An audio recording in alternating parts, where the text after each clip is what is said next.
You're listening to The Social Workers on WCDB Albany.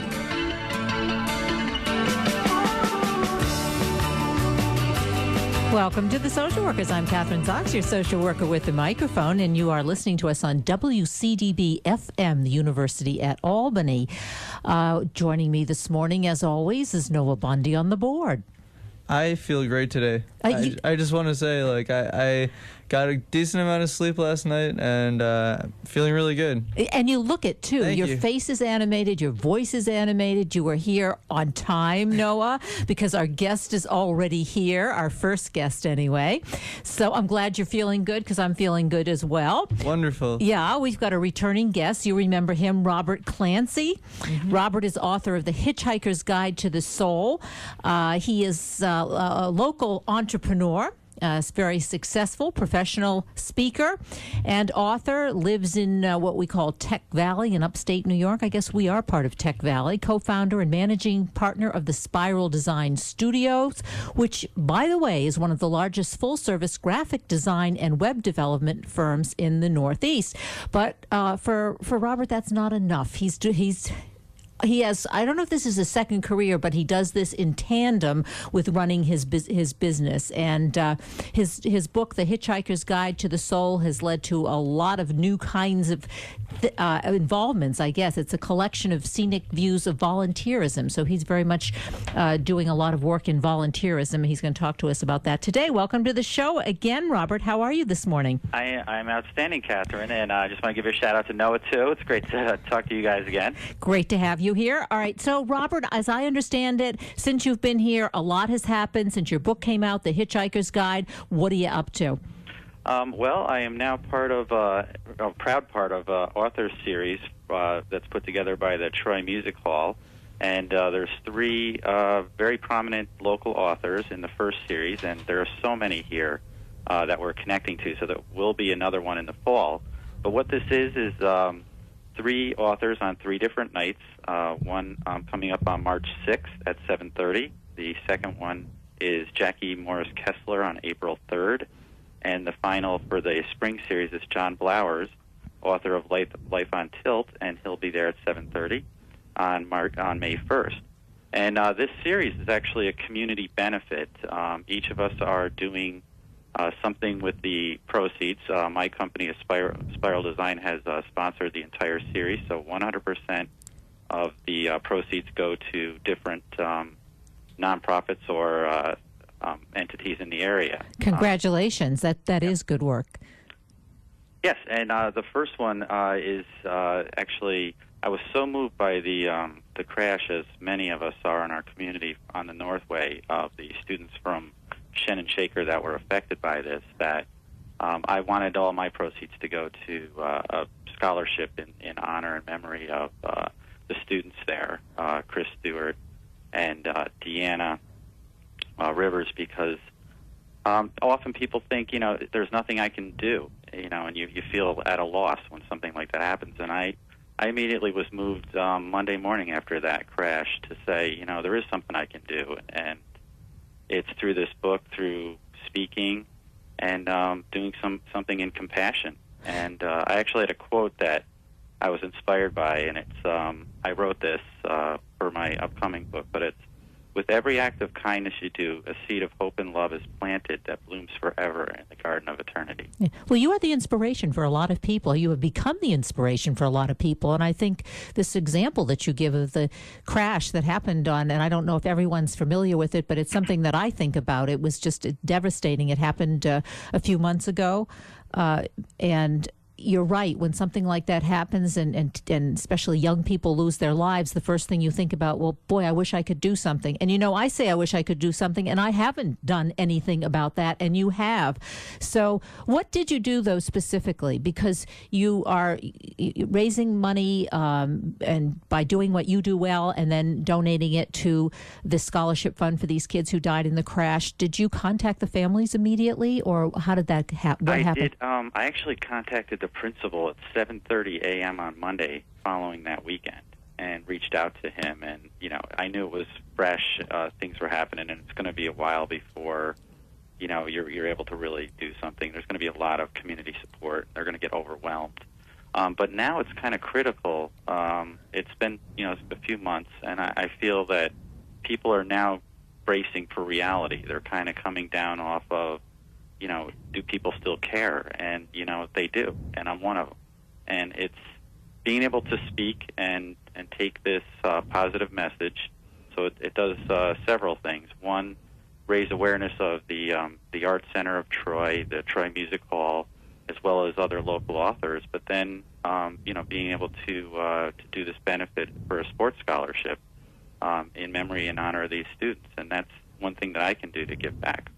Well, when you give back like that, it's, and I'll use the word, it's infectious, because I remember the last time you were on the show, I had several people responding, and they were really taken by this whole act of volunteerism and what you do and how you act on, you don't just write about it in a book, but you actually do it. And obviously that's what's important. Let's get back to the Troy Music Hall, the different authors and exactly. Now, when is the time? When are you going to be on, or when are you going to be? I'm this Wednesday, March 6th at 7:30. Depending on the amount of people, it'll either be at the Art Center, the Troy Art Center's Black box stage, or it will be at the Troy Music Hall. I'm hoping to be at the Troy Music Hall. I hope you are too, because we want to get a lot of people. Yeah. Yeah. It's a little intimidating being in there. It's such a beautiful space, and it's huge. It holds like 1,500, but I don't think I'm going to pack it. But it'll either be at the Art Center or the Music Hall. And the second one is Jackie Morris Kessler, who also she has written several books. She has almost a dozen books. One is Shades of Gray, Black and White. She's a sci-fi fantasy writer. Recently, she released a whole series of fantasy books, and she writes for young adults and teens, and her lecture topic on April 3rd will be Never Give Up, a Writer's Guide to Overcoming Challenges and Achieving Goals. And the third is John Blowers on May 1st, and he's going to benefit the Junior Achievement of Northeastern New York, and he's the creative force behind Life on Tilt, Confessions of a Poker Dad. He's actually a semi-pro poker player who has an inspirational book as well. So all three of us have some sort of positive message threaded within it, as well as inspiring people to become an author and what are the challenges involved and how do you do this. And I also heard you say that, or you just slipped it in or mentioned this, the next book that you're in the process of writing, I guess? Yes. And can we ask you what it's about? I do know the title. It's Daily Downloads and Fortune Cookies from the Universe. And basically it's a collection of inspirational thoughts. I have over 230 categorized into 9 categories of compassion, love, kindness, giving, and so on and so forth. And it's just things that you can read, pick up, leave by your bedstand, and, center yourself. And one of the other quotes I have in compassion, because I know your audience is very much into that, it's extend your hand and you might touch a person. Extend your heart and you will touch everyone. That's beautifully said, and you're right. I think you're speaking to the right. I think you are speaking to the right group of people, because we are social workers. I think that's what we try to do anyway. I really, I think having a book like that and just having it available, I guess, really, do you ever think about having those kinds of books available in the schools and the elementary schools, for instance? Yeah, I've actually had children as young as 10 and 12 read the book, and they all get the same message. They're written so that on that level, so that everyone can understand it and get the message of kindness and compassion that comes from that. And I'm actually working on a third book at the same time. Because you have nothing else to do, yeah. Because I'm crazy, but yeah. The other one's a little more involved, and it'll take a little longer to do. The first book took me 4 years, so I have no idea when I'll have the third book done. But the second manuscript is actually completed and ready for the editor, so that's in the works.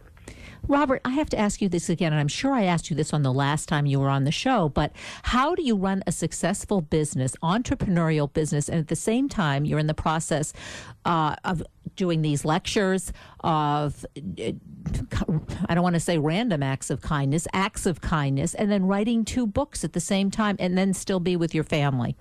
It comes down to balance, and I think about that word a lot, and you really do need to balance everything in your life. And sometimes something has to drop off the food chain, so you need to prioritize and balance. And those are the leadership skills I got from being in the Junior Chamber of Commerce to the marketing association, running different organizations and being president or involved in them.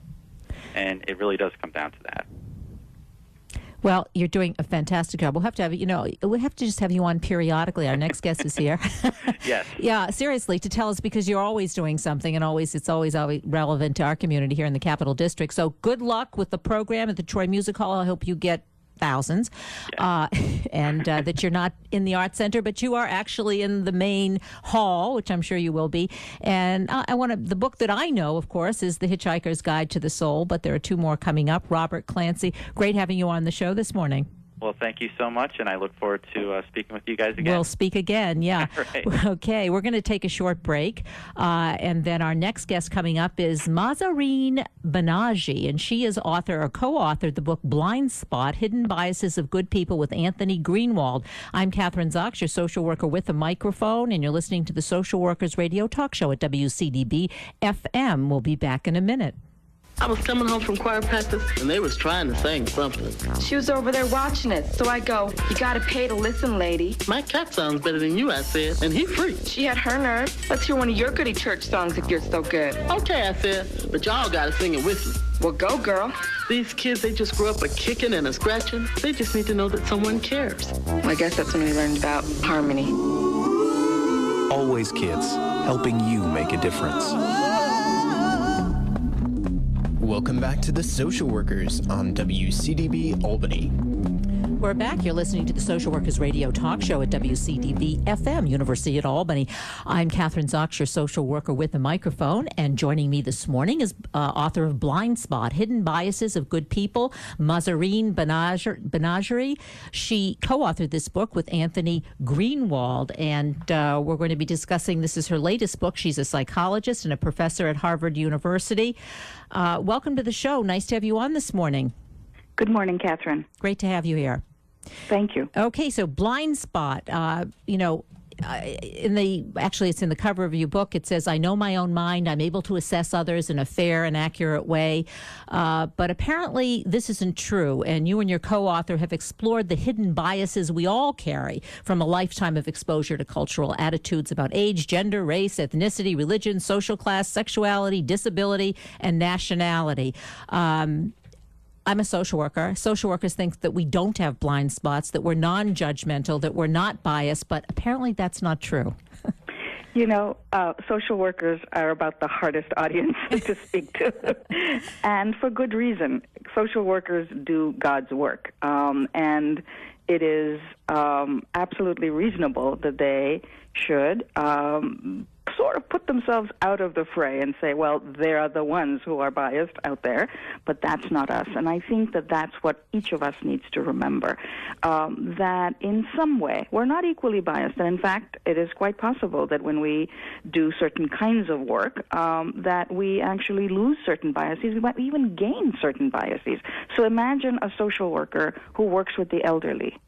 When you see elderly people every day, and they behave in ways that may differ a little from other people that you see, younger people, whether it is walking slower or asking questions more often or whatever, those experiences actually do enter our minds, and they do make certain associations stronger. So we may be at greater risk in the kind of work we do for acquiring more of these biases. The important thing is, of course, what will our conscious mind do to overcome them?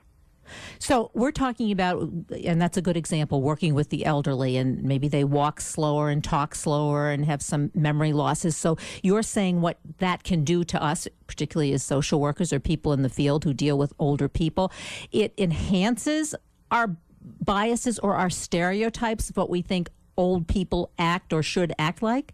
Yes, I actually think that it might enhance the stereotype, even at the same time as it might be increasing a positive attitude towards the elderly. So this is why it's so complicated. My liking for the elderly, if I'm a social worker, might be enhanced because I work with them every day. I see the smile on their face. I know how they feel, and when they look back at me, there is a connection. So all of this might enhance my positivity towards them at some unconscious level. But at the same time, it might also increase my stereotype of them as people, as you said, who might have certain characteristics that differentiate them from younger people. And we have to be mindful that just because we have good intentions doesn't mean that we're protected from acquiring these. Let's take it back a few steps, not just one step, but let's go back to the beginning. As children, as babies even, as you talk about in the book, we begin to acquire these biases or these blind spots from the very beginning, I understand, as your research points out. So how does that happen? You know, we've thought for a long time that children are just blank slates on which the world then writes.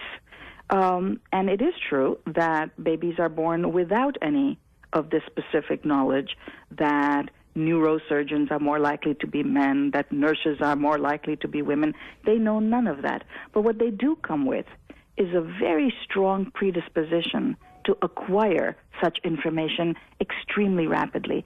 Babies on the first day of birth show preferences. They show preferences for faces rather than non-faces. They show preferences for symmetric faces rather than less symmetric faces. And within the first few months of birth, they, depending on who their caregiver is, if the caregiver is female, they'll show preferences for female over male. If the caregiver is male, they'll show preferences for males over females.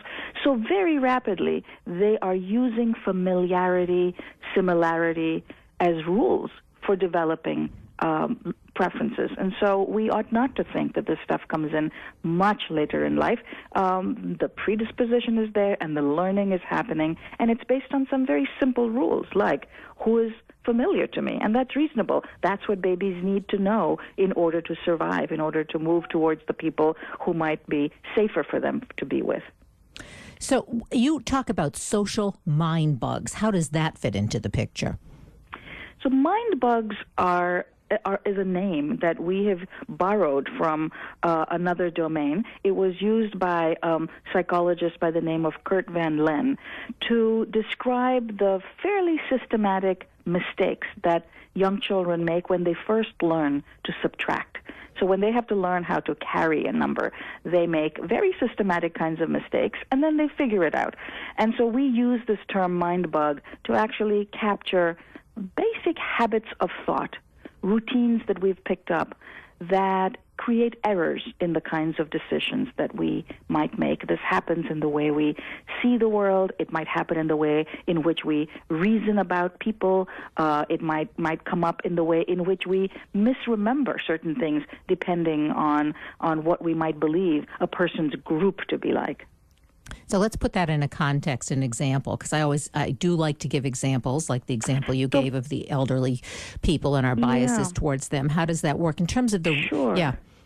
Sure. So mind bugs are interesting in that they, first of all, they enter into our way of thinking without our necessarily being aware of them. But I'll give you one simple little mind bug. It just comes from the language that we might use. If you see an event, like let's say a car going quite fast on the street that eventually ends up in an accident somewhere, and you're asked a simple question, how fast was this car going when it hit the other car?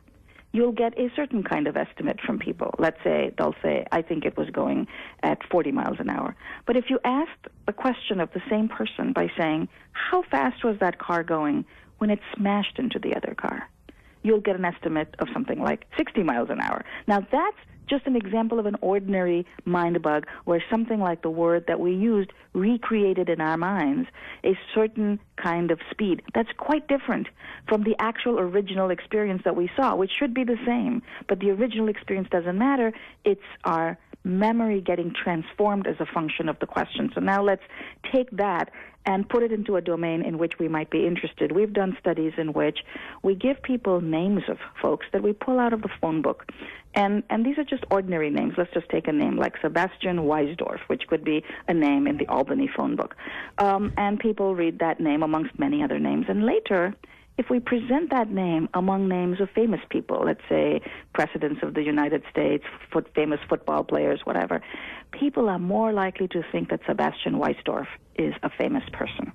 That's an interesting memory bias, but for us, the question was, What would happen if the name were Samantha Weisdorf and not Sebastian Weisdorf? Would people be as likely to think that women are famous? And it turns out that we do carry a mind bug, and the mind bug is that when we see names that are familiar to us, equally familiar, if it's a male name, we're more likely to say it's a famous name, the name of a famous person, than if it's a female name. And this is a mind bug because we're using a simple rule that men are more likely to be famous than women. And you can see how the operation of such a mind bug will lead us to be less likely to attribute some quality like fame or leadership to one group of people rather than another. So in other words, this is how I use the word prejudice, biases operate? So I would be careful about using the word prejudice here. And in fact, Tony Greenwald and I very clearly separate out these two terms. We say, let's use the word prejudice to refer to those people who actually explicitly, consciously say, I don't like X group. I would be upset if my daughter dated somebody from that group. That, I think, is clear evidence of prejudice. But we're not talking about people who have those prejudices. We're talking about people like me who would never say such a thing. And yet, I have to worry that I carry these biases in my mind that are not necessarily the same thing as conscious prejudice. That's really the focus of your of your research, that all of us have to be mindful of this, because I'm glad you made that distinction. Yes, so prejudice is very different. You say you don't like a certain religious group, or you don't like the color of somebody's skin just because, and you're very conscious of your feelings. The other, sure, what you're talking about, the bias is built in. It's something that we all have. Okay, so let's talk about, like you talk about gray lines and blue lines. How does that fit into our personal decision making and biases that we're not aware of? So the words that you use from the book, these are examples that we give of different kinds of lies. We say, look, there are obvious lies that we tell, but there are white lies. If somebody asks me, Mahzarin, how are you? I'm not going to say in the hallway, well, I didn't get much sleep last night, and I ate burnt toast this morning, and it was, I just say I'm fine, and we move on. Now, nobody would call that a lie, but it could be seen as a lie because I'm not telling the full truth. If I should ask my husband, do I look fat in these jeans? I don't expect a completely honest answer. Now, those are examples of what we might call white lies. But then there are obvious lies that we just tell because, did you vote in the last election? And a larger number of people say they voted than they actually did. We suspect that they know that they didn't vote, but this is a socially desirable response, and we think that.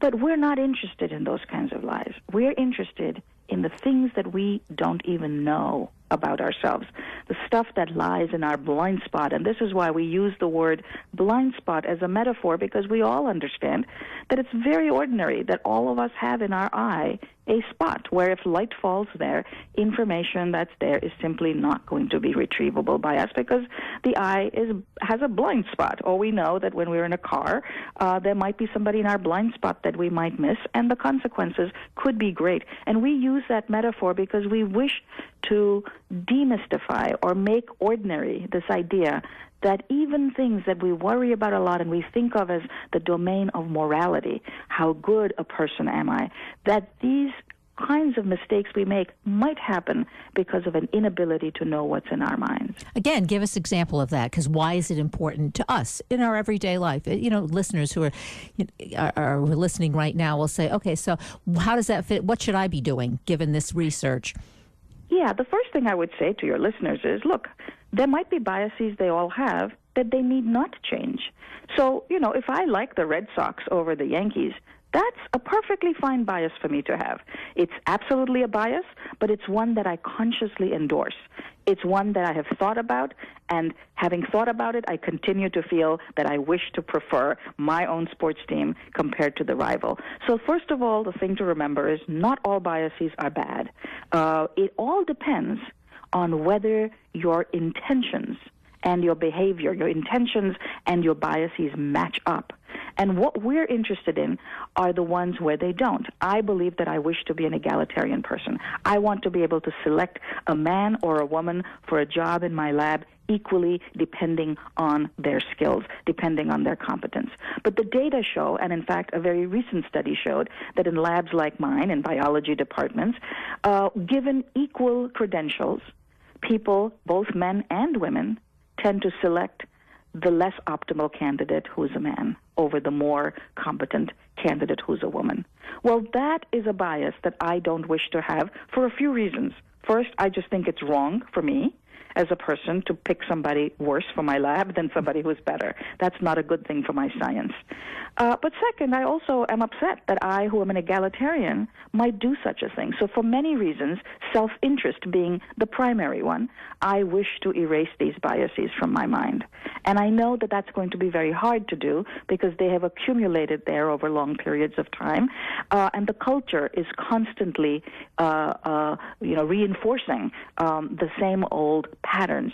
And so the question then is, what should we do, as you ask? Yeah. And I'd love to hear your thoughts, but I will tell you that my own ideas are that we ought to think about change in two different places. First, we ought to think about organizational level change, institutional level change. How should our institutions be reshaped so that some of these biases are just mitigated in some way? How can we sort of beat this machine, which is the title of our last chapter is something like outsmarting the machine, because we know we can't get rid of biases, but we might be able to correct for them in different ways. So we have those same biases. I think that's an excellent point, and that really is relevant here because it has to do with social policy, it has to do with government, politics, all of those kinds of things. Now, you just mentioned the social bias in terms of male, female. We tend to be more, if hiring practice, for instance, we're going to hire a man over a woman. That's even if we say we don't do that, but there's that internal bias. For many jobs, not all jobs. Yeah. But for something like a secretary or a nurse, I bet a man is at a disadvantage because in our minds we think that the job of secretary or nurse is done better by women. But for the vast majority of jobs that are high-level jobs, we assume the opposite. And do we assume the opposite? Let's take you have a whole list of, let's say, somebody who has a disability who's coming in for a job that has nothing to do with physical labor, but they're sitting in a wheelchair. Does that bias us for that, hiring them, for instance, for a job that has to do strictly with cognitive intelligence, et cetera, but that there's a built-in bias, even if we say there isn't? I think that we believe that people who are physically disabled are also mentally disabled. We know that that's not the case. Consciously, we can put that aside in the same way as many people know that President Obama was born in this country. But for some people, that association that he was not born in this country is strong enough that they actually come to consciously believe that he's a foreigner. And I think that this is why I say we all have these in our minds. The question is, what are we going to do about them? And here I believe that the role of the media is quite important. I think that if you look at the attitudes towards gay people in this country and the massive shift that has happened in the last 10 years. Yes, part of it has to do with the fact that many of our family and friends came out, and when they did, we discovered that they were not any worse than anybody else, and that was very important. But I believe that Hollywood, actually took this on, and they transformed our opinions because they put in front of us every day, every evening, shows in which people who are gay are ordinary. In fact, they're cooler than the straight people. And I believe that this is where the lever of the media can be used to incredible advantage if the media decide to take these issues on. I would agree with you, and I think that's really everybody's usually criticizing the media for what they do, and I think this example that you gave is a perfect one. And yes, with the LGBT community, absolutely, and has done a real service. I agree with you. So the media is one way that we can kind of have us take a look at our biases and to understand them, and to how else besides the media? I mean, that's a big thing. It's obviously. Ourselves. Yeah. When we say the media, we are removing the responsibility from each of us and saying there's some group out there and they have to do this. And I would say they have a responsibility, but there is another responsibility, and that is every single person who cares about this. So we're not speaking to the people who say, I have biases and I'm happy with them. But we don't find too many people like that in the world. We discover that most people who take our tests are quite disturbed by what they see in their minds and often ask the question, what should I do about them? And given that happy situation, that there is a willingness to think about it and to think about solving it, then it's up to us scientists to come up with certain methods that we might say work better than others. One method that we've discovered that works for us is to practice what I'll just call practicing the opposite. Again, why do we have the bias? Because certain things get associated. You know, construction workers are male. So what I do is try explicitly to make the opposite association. How can I do this? Well, there are wonderful things called pictures. Pictures are very powerful ways of telling my mind that something that's different from the way in which I normally see the world is plausible. This is where artists come in. This is where we can look at counter examples. I have a picture in my office of a woman who is a construction worker. She's wearing a hard hat, but she's also breastfeeding a baby at lunchtime.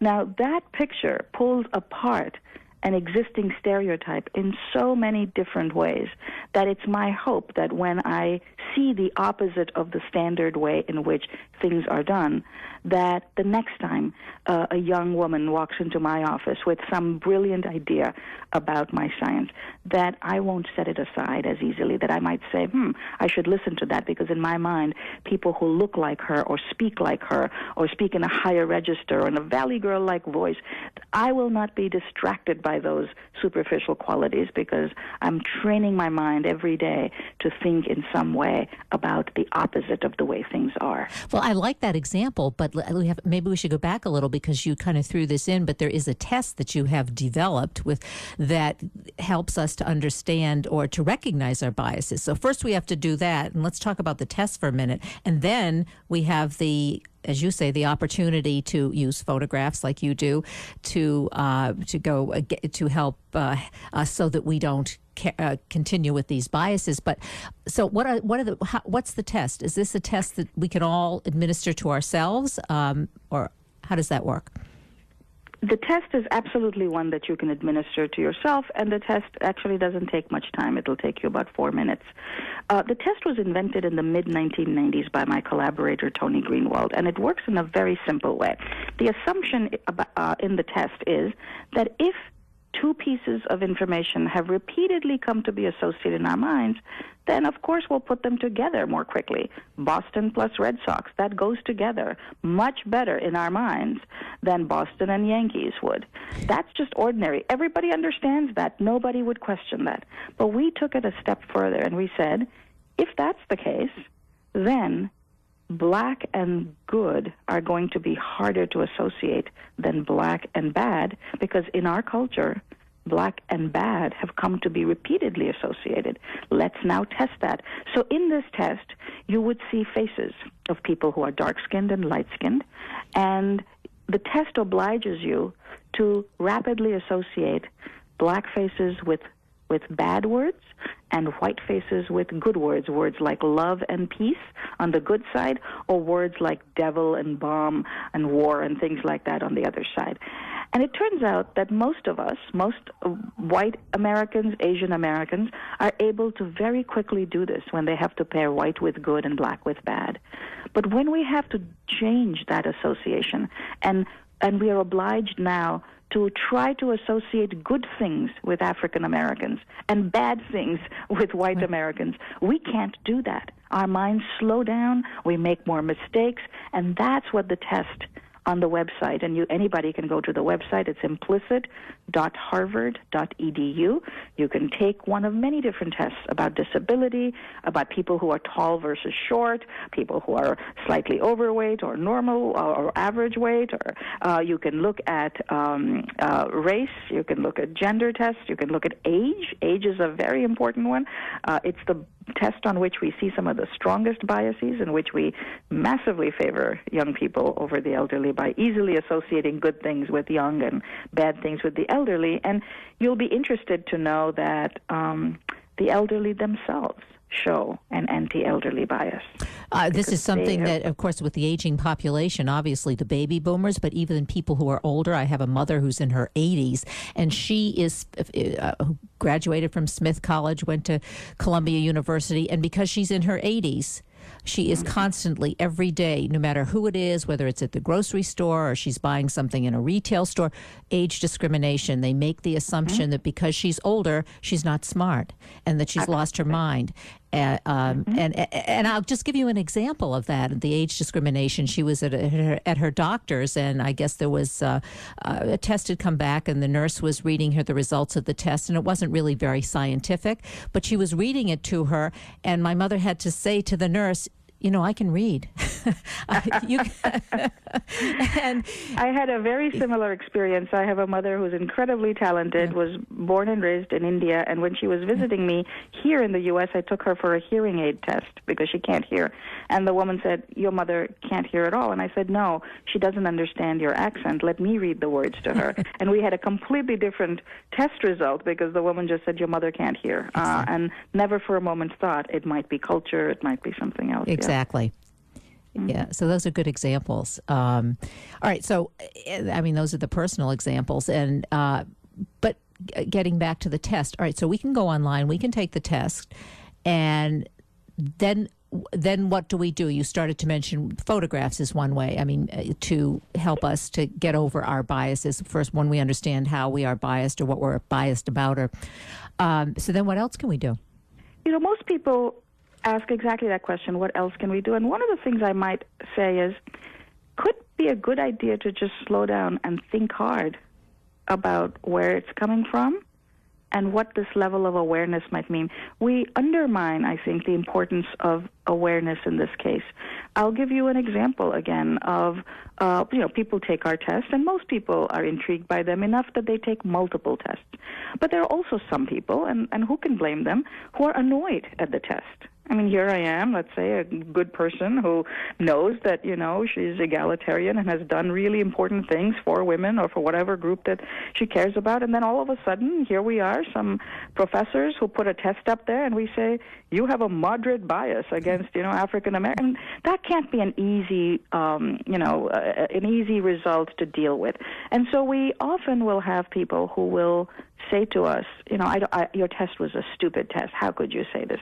And we understand that, and we respond very, very politely to say that we know what they might say, and we have no desire to say that their conscious minds have these biases, but we're speaking about some part of their mind that they don't know about, and the discussion, continues. But what I'm very intrigued about is how awareness plays a role in improving or changing these attitudes. So we did have a listener once, a test taker once, who called in to tell us that she hated our test and it was really stupid. And then months later, she wrote back to us and said, you must remember me, she said, because I was the woman who wrote to you to tell you that your test was stupid, and I didn't have the heart to tell her that so many dozens of people say that to us, but there's no way I would remember who she was. Kill the messenger.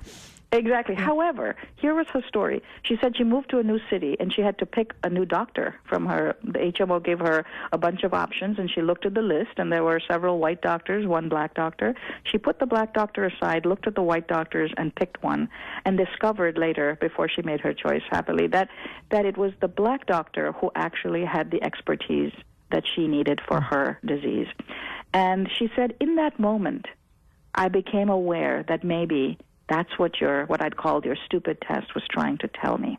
And she said, I made a very different decision in which doctor I picked, and I'm writing to thank you for that experience with the test because it told me to behave in a different way.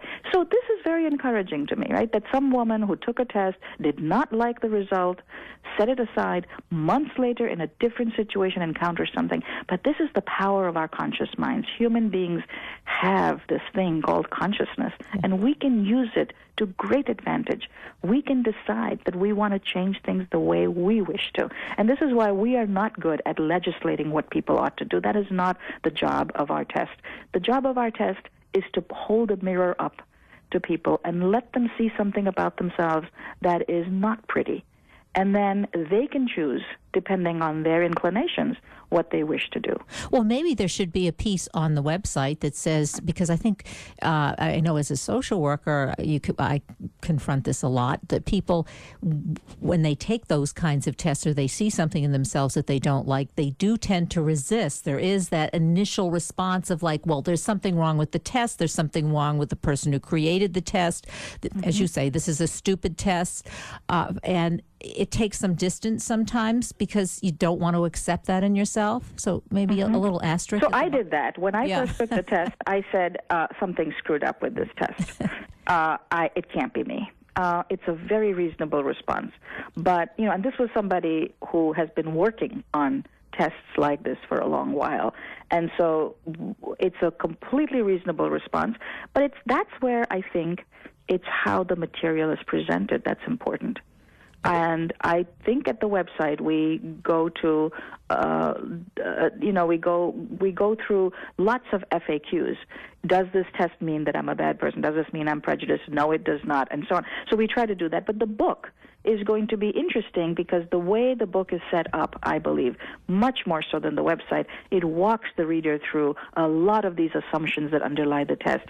It neutralizes in some way some of the scary parts of the test. And then the Kindle version actually allows you to take the test in the Kindle version. So if you're reading the book electronically, you could take a test right there with your fingers just tapping things. If you have the physical copy of the book, all you need is a pencil, and we've created little tests in the book that way you can sort of check boxes off to get a feeling for what your bias might be. And I think that in the privacy of your own mind and your own, living room when you read this, you can choose to sort of think harder about this question of is it possible that this test is telling us something important? And what I will tell your readers is that this test is not just a test.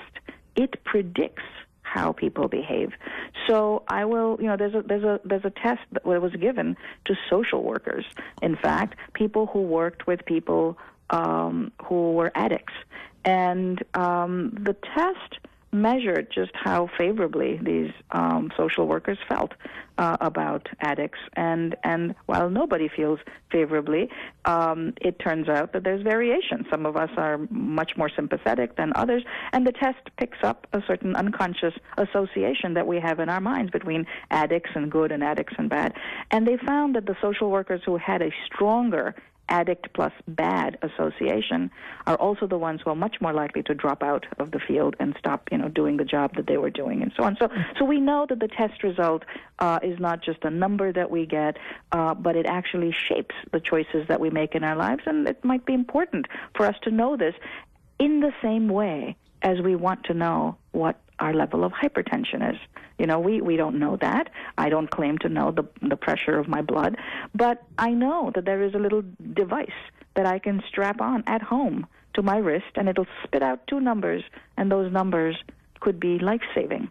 And I think we have to think about our minds the same way. Can I strap on some device that will tell me something that's going on in my mind? And when we speak about it that way, I think it becomes a much more ordinary exercise. Well, we're here at a university, and there are undergraduates, obviously, and graduate students. Would this be a test that when you're graduating from college or getting a degree, an advanced degree, that you should take this test that would give you an understanding? If you had an understanding of what your blind spots are, it might have something to, or might influence you in terms of the work that you choose to do or the work that you choose not to do. Right. So, first of all, the test has been taken 14 million tests have been taken since 1998. And I think a large number of them are tests that are given, for example, to entering classes of medical students or law students or undergraduates. In a class, a teacher might say, here, take this test. And it's for the first time that students might confront something about their minds of which they're not aware. Now, that, I think, is the first step. The question then is, over the next several years, what are they going to do with that knowledge? If you know that you're a woman who does not who likes mathematics, but when you take the test shows that you don't like mathematics because you too have internalized the culture's belief that women aren't good at math, or it's not a positive thing for girls to do math, then you as a girl needs to know, you as a young woman needs to know that you have an uphill battle, that an equivalent male might end up succeeding in math with exactly the same conscious desire to succeed as yours, because that male has the advantage of the culture also pushing him along that you don't. And so the question then for you is, how should I beat this? Can you create groups of women and men who are supportive of women in math? Can you think explicitly about it so that when a teacher says something that you think is offensive in class or was derogatory to you, that you don't drop out of the course, that you tell yourself, I'll go back again and take another course. So your behavior now can be different. Why? Because you know that your own mind might carry these associations. So being aware really does, if we have this ability to be aware and take this test, really does impact on behavior change. I want to give you an example, though, because it's the kind of opposite of what you're saying. One of my siblings had one of his children needed a very serious operation, and he is of a certain generation, and I would say biased towards women in a negative way, in the sense that men are has a patriarchal attitude towards women.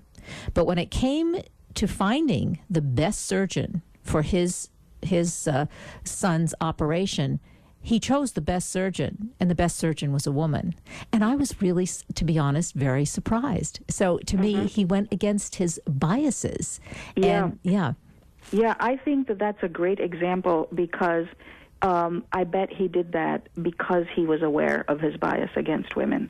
That's part of what makes us choose differently. Had he not been aware, and maybe, did you say this is a brother of yours? Yes. Having you as a sister is non-trivial. Having you as a sister has probably dinned into him over the years that what he has may not be in his own self-interest. And I think self-interest is a very big motivator in changing us. He wants his child to live. He wants his child to be healthy. And I think we often can put certain biases aside when it comes to that. Not always, because we do give up a lot of good things. So you're right to say that this example you're giving is an opposite one. But I have a feeling that had he been unaware of his bias, he probably would have picked the second best surgeon or doctor who was a male over the better female. But this awareness is what makes you make that shift by saying, I better be careful. I better pick the right person for my child. And I think that's what we want to see. We want to see a world in which our unconscious biases do not predict our behavior, where we've become enough aware of them that even though they may be in our minds, they don't translate into behavior.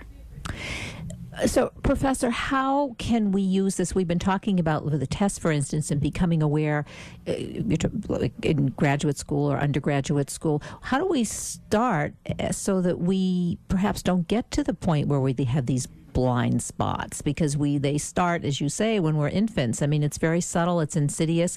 Can we prevent these blind spots from evolving? We cannot prevent them from evolving. What we can do is constantly keep a check on them. It's kind of, look, these come from a very old time. Why do we have the problem we do with sugar and fat today? We do because our ancestors would not have survived if they did not have the capacity within the biology of their bodies to store even little pieces of sugar and fat that they got very rarely in their environment. So we are the descendants of people who were biological machines that survived in the old world because they stored fat and sugar. But the very same thing that was helpful to our ancestors many hundreds of years ago is now what's killing us. So it's very important to know that these biases may be like that they're there because in some old world it helped certain people to survive. It helped them to be skeptical of a different person. It helped them to not trust people who looked different from them. But think about our modern world. When we look at somebody who's massively different from us, biologically different, culturally different, linguistically different, we now have to think about outsourcing to that person. We now have to think about collaborating with them to beat somebody who looks just like us in business.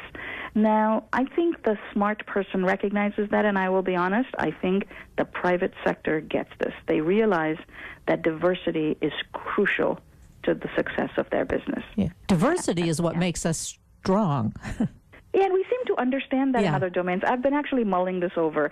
Why is it that most people, modestly educated people, will understand that a diverse financial portfolio is a safe portfolio? You shouldn't put all your money in gold or in real estate. Yeah. You should diversify. So we get it. We also get that for our diet. We know that the Atkins diet is not going to be a long-term solution because we must eat many different kinds of things for our bodies to be healthy. We know about diversity in the gene pool. We say, don't marry your cousin because it's not a good thing. The offspring will be less likely to be healthy. Farmers know this. I mean, farming farmers know this. Yeah. Farmers know this beautifully, and crop rotation and all of that. And yet, when it comes to diversity of the people we hang out with, I think we're really old-fashioned.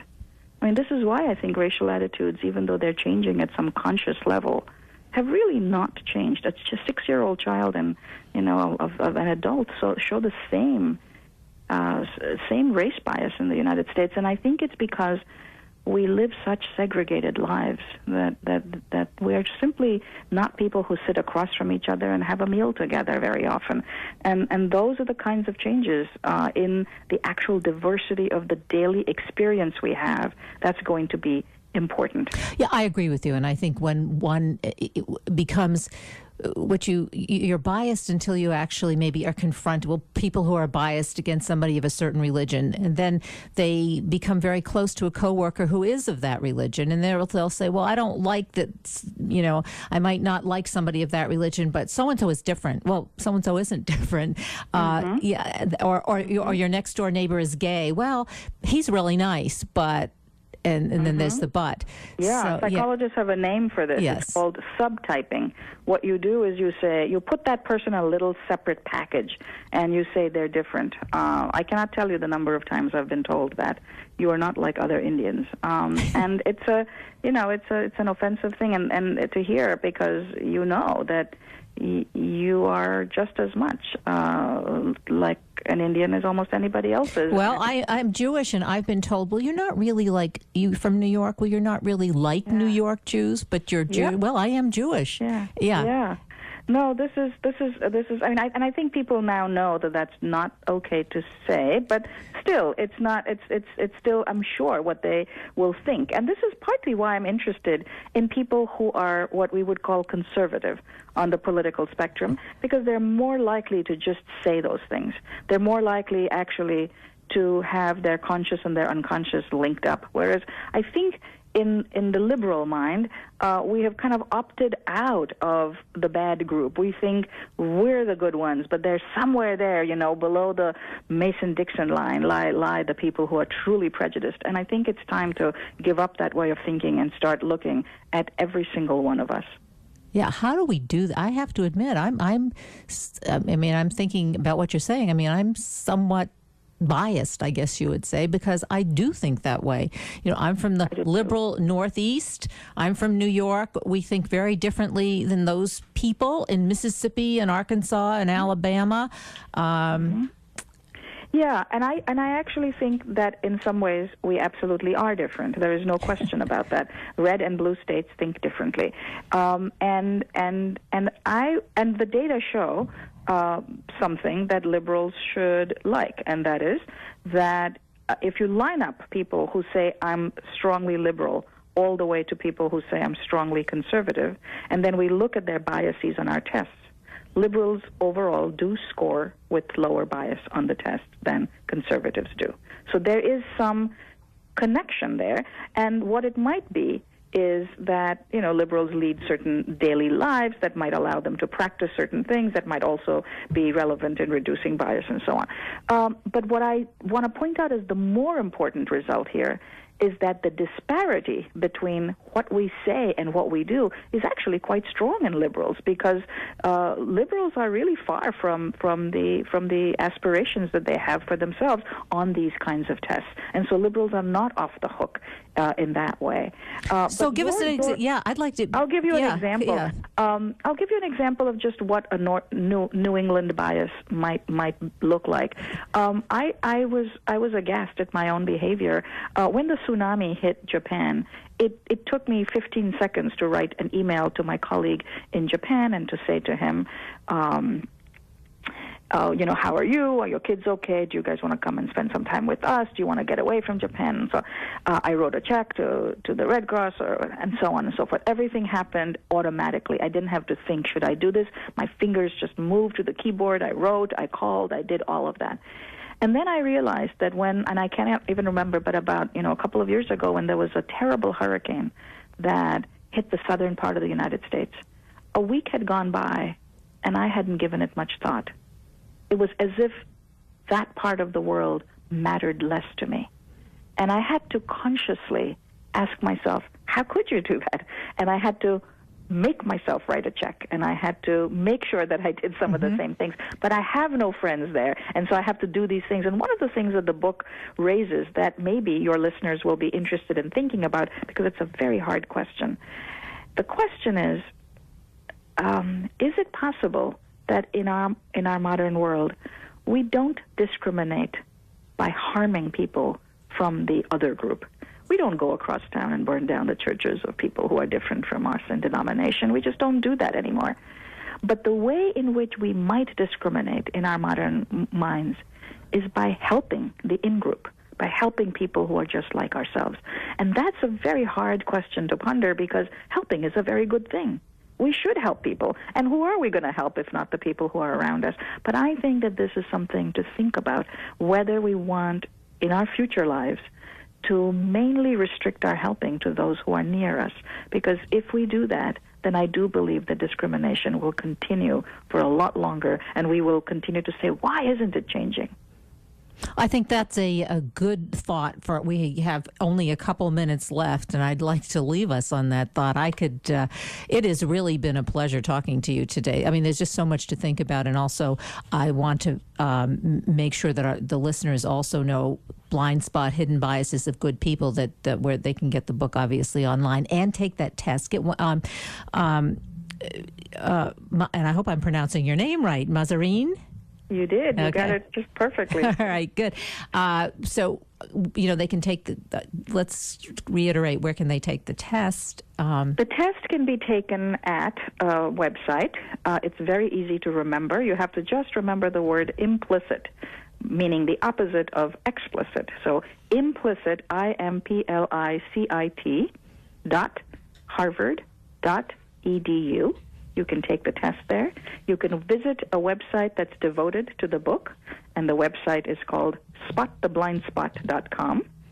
And finally, the book is available, we hope, in your local bookstore, but also online. Great. Thanks so much for talking with us this morning. Thank you very much. It's been Mahzarin Banaji, and she has co-authored this book with Anthony Greenwald. Thank you. Well, that was. I haven't taken the test yet, Noah. Have you? No, I haven't. Are you going to? Yeah, that sounds really cool. I think we should take the test, and then next week we can discuss it on the show. Yeah, definitely. I think that's a great plan. Because I think you and I think you think of yourself as a liberal. Do you? Yeah, for the most part. There are some cases where I'm just like completely against the government, and then there are cases where I'm like, yeah, well, that's a good thing that we have that. But I'm definitely not a conservative. That's true. I think of myself as really left of center. Yeah. And it's not surprising that, as the professor mentioned, that I went into social work, because social workers, I think, tend to feel that way about themselves. But interesting about the disconnect between you think you are very liberal or not biased, and then. Well, yeah, I think it works in the opposite way. If you consider yourself a liberal, like, sometimes I'm just like, wow, like, I really don't like that person over there.